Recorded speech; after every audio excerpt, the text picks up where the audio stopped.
Hey everyone, Andrew back again and welcome to another video, and it's Saturday so I'm back with another slasher review as part of the TheHORRORmans Slashback Slasher Challenge series.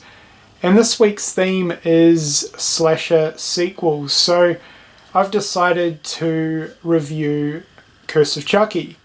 Now it had been a really long time since I'd seen this one, and with a lot of people showcasing it in their top 20 2010's horror lists, I thought, you know what, I'm in the mood to rewatch this. So yeah, it worked out perfectly because I wanted to rewatch it, plus it also fits in with this week's theme. So yeah, I'm sure most of you know or have seen this one, but Curse of Chucky centers around a character called Nika and her family, and basically Nika's mother receives a package, and the package is Chucky.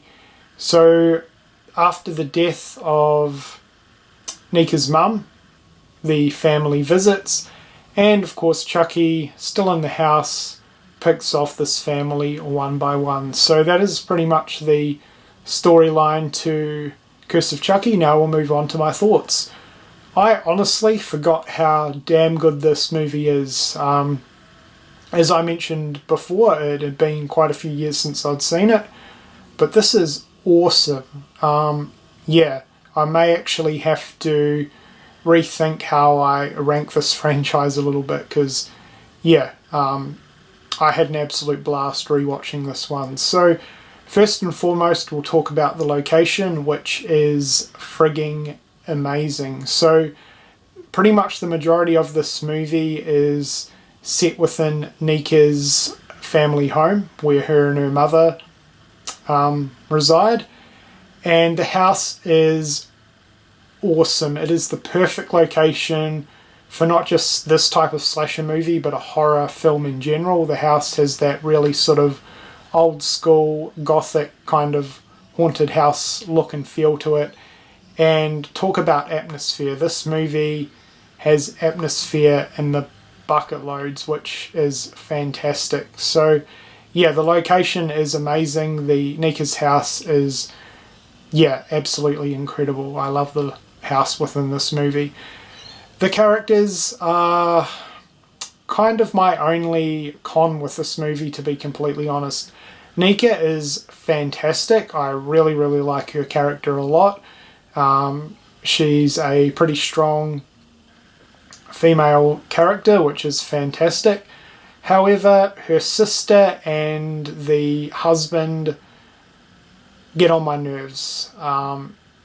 Yeah, her family are not very nice. So yeah, Nika's sister, kind of annoying, and I didn't really care for the husband either.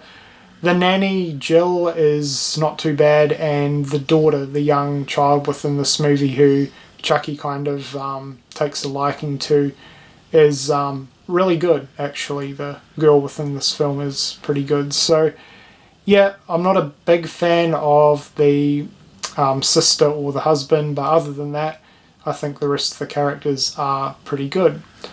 Chucky looks really good.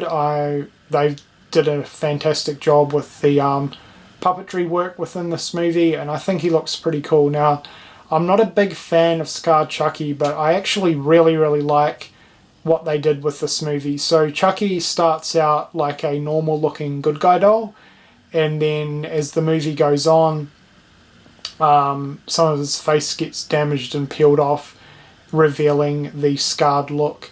And I thought that was a really good transition. I think it worked really well, because it basically went from Chucky being innocent to him just being pure evil, and that's really when the movie sort of kicked into gear. So I kind of like that transition, honestly. The two sort of different looks of Chucky within this movie I thought worked really well. But yeah, Chucky looked awesome.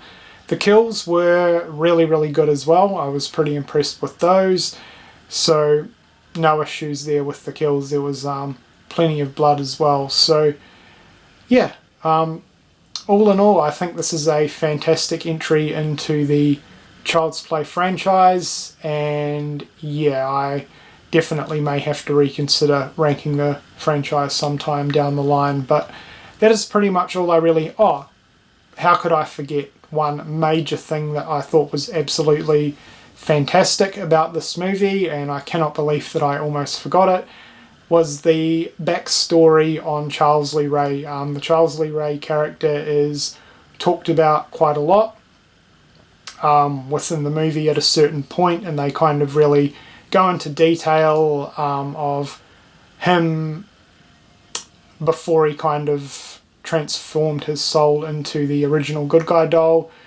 He had a bit of a relationship and he knew the family, so I really liked that, because most of the movies don't really delve too much into the Charles Lee Ray character like in a backstory way before the events of the first film. So I really enjoyed that a lot. I thought that was a really good addition to the film, and it worked really well. It was quite a good insight and a backstory into Charles Lee Ray. So yeah, I really loved that aspect too. So all in all, Curse of Chucky, fantastic entry into the Chucky or Child's Play series.